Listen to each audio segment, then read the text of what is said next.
How you doing? Hi, Tell me a bit about yourself. my name is Ness Beverly Proser. I was born to Samuel Andrew, which is my father, my dad. Oh, no, drop something. My mom, Viola Hamilton Beverly.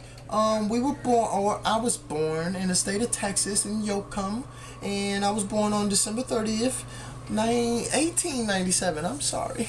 Short term memory loss. That's interesting. How many siblings did you have? There's 11 of us. That's a lot. It's cool. So how many of you guys got high school diplomas and how many of you got college degrees? Well, all of us got high school diplomas, and only 6 of us had college degrees. But I personally am the first African American to get her PhD in psychology. That's very interesting. I knew it was tough times back then. Yeah. That's a great accomplishment. So I know you guys moved around a lot for educational purposes. Yes, I did. I moved around to teach other African Americans on how they can make it through life. That's very interesting. So I hear you were the valedictorian in high school. I was the valedictorian in high school and in college, not just high school. So in Texas, when you went to Prairie View Normal College, which is now Prairie View A&M, you were also the valedictorian. Is that correct? Yes, it is. Was it hard work, or did it come easy because you were already in high school?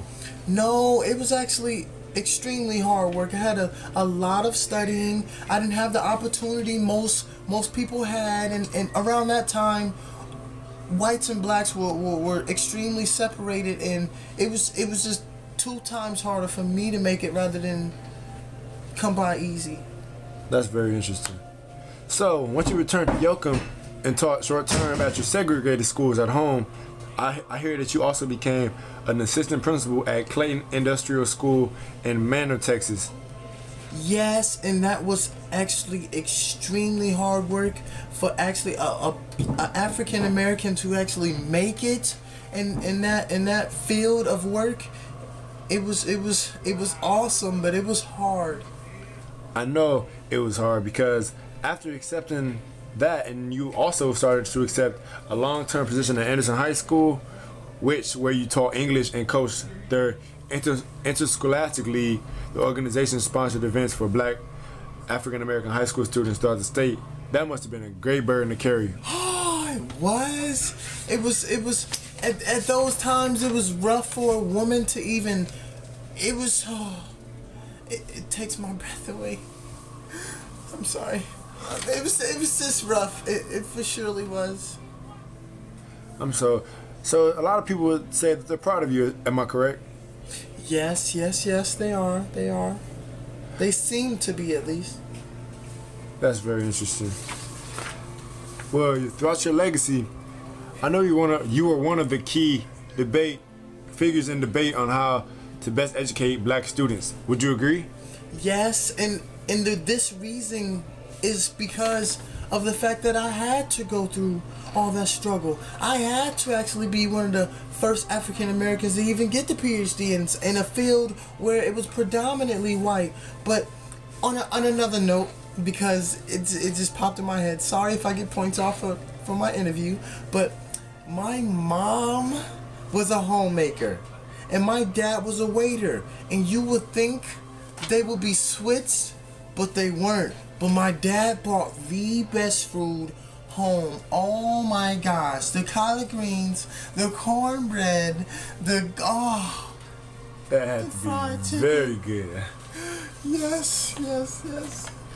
That's cool. Oops. But also, once you became like the first black female psychologist with that PhD, I hear you that your voice was very crucial during that time, and not because your voices and her stories of black psychologists and black psychologists has been absent for a long time now. How do you feel about like having your voice being re-established in the psychologist field? Okay, I actually feel awesome about it, just because it's a huge blessing to even drop something else. I'm sorry. It's a huge blessing to even be able to be heard. It wasn't possible for a woman to even a black woman to be heard. They were always ignored and put to the side. And when an interview like this even pops up, the name is just put in another package, a pack of papers. Yeah. Upon also getting a PhD, I know it was a lot of hard work, but being a member of Alpha Kappa Alpha Sorority Incorporated, how do you feel about being a part of the Divine Nine Black fraternity / sororities? It's awesome, and being that, it taught me more than anything in the world can teach me. From just thinking about it, oh my gosh, it brings back memories. Just thinking about it, I know it. I learned what it felt to have nothing, and to be more grateful of having something. Being an AKA is what we call them. We call us pretty girls. If you didn't know much about it, but back then they taught us they taught us. I'm sorry. I'm so nervous. It's okay. But I just learned. I learned a lot, and that was my strength. That was my backbone. And then my LSs, which are line sisters. If you don't know what those are, they had my back the whole way when I was struggling, because I didn't just wake up and have fortune. I didn't wake up with a silver spoon. I didn't just wake up like this. No, And I actually went through everything that anybody could possibly go through, and I learned what it feels to have nothing. And that's why I appreciate my voice and my PhD. And I understand that you're also part of African Methodist Episcopal Church, which helped you humble yourself and get closer to God, have a relationship, and be a good Christian, and help you stride through many obstacles and affiliations with different types of people. How to turn the other cheek, how to become one with yourself and one with others, without Yes. being a brat or any other term besides professional mannerism that people would affiliate you with. I'm gonna stop you there, because God has taught me so much. I've had a horrible past, and when I struggle, all I can do is pray. And I dropped something else. I'm sorry. All I can do is pray. And God has taught me so much. He's taught me to never put myself over others. He taught me to always put people over me. He taught me to, yes, turn the other cheek. He taught me to not love money, because it's the root of all evil. He's taught me so much, and I strive to be Christ-like. I strive to not see color, and it just sucks at this time in the 1880s. They were seeing color, and it gets emotional. It was just rough. Go ahead. I'm sorry. That's a lot of interesting stuff I heard about you. I'll try something else. That about sums up our interview. I'm glad that you stopped by, Inez. Thank you so much. I hope I get the job. Have a nice day. I'm proud that you were able to accomplish so many things in your life, and become the first African American to receive a PhD in psychology. Thank you so much. God bless. Take care. You too. Hi, Inez. Welcome back. I was very interested last time we spoke about Alpha Kappa Alpha Sorority Incorporated. Yes. Can you tell me a bit about it? We were the first African American sorority in the D9. We were pink and green. We stood for frogs, princess, pretty girls. We believe in perfection. We believe in being about your business all the time. We were actually... We have our calling. Not most people know about this, but we do this when we're around each other, and we say, "Ski." That's amazing.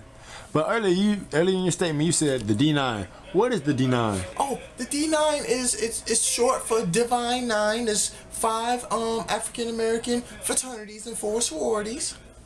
That's amazing. So, who would you call your brotherly fraternity to your sorority? Kappa Alpha Psi. This reason being is because Kappa Alpha Psi was founded in 1911, January 5th, on the campus of Indiana University in Bloomington, Indiana. They are actually the pretty boys next to the pretty girls, us. Ski-wee. Had to throw it out there. We both are about business. We take pride in our what's the word I'm looking for? Appearance, and we take everything serious. So when it's business, and it's no games. That's great. So, how long would you say it took you to decide which sorority you would enter? When I was first looking, I was actually stuck between Deltas and AKAs, and Deltas was kind of doggish to me, and they were a little rough, and I was more on the soft, pretty side. Like, I can still make things happen, but I cared about how I looked. I wasn't all aggressive and stuff, and that just wasn't my personality. So I just felt Alpha Kappa Alpha was for me. Delta. What is the Delta's full name? Delta. Oh, you talk about Delta Sigma Thetas? Yes. So you guys are the pretty girls. What are they? Girls. They're co-named as like the dogs for girls. They're like Omega Psi Phi, which are the dogs, and they're the devastating thetas of Delta Sigma Theta.